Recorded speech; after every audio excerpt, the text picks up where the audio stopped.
Physicist Lawrence Krauss observed that the atoms in your left hand likely originated from a completely different star than the atoms in your right. If we deconstruct the human body, we find it relies heavily on complex base elements.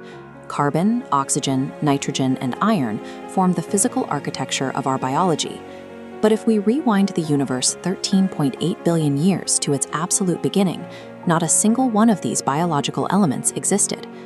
To understand where the material for our bodies actually came from, we first have to look at the failure of the Big Bang to create the ingredients for life.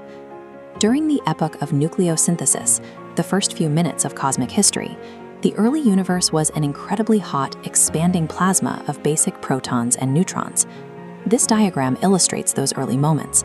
On the left, the Big Bang only manufactured the three lightest elements: hydrogen, helium, and trace lithium.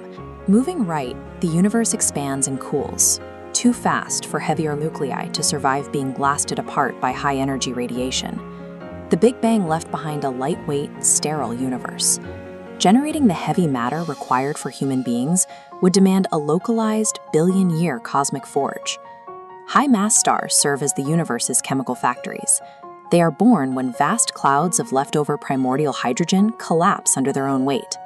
A star's entire existence is defined by an epic physical conflict, the crushing inward pull of gravity fighting constantly against the explosive outward push of nuclear fusion.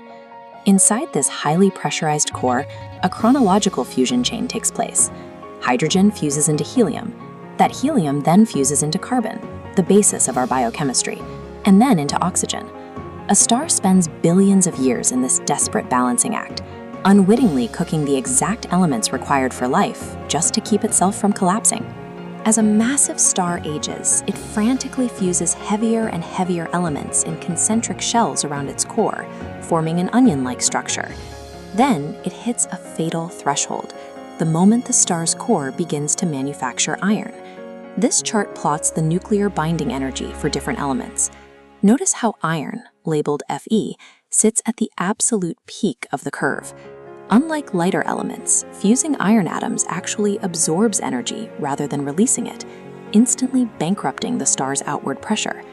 With that outward radiation pressure gone, gravity wins in a fraction of a second. The core collapses in on itself and rebounds in a stupendous supernova explosion.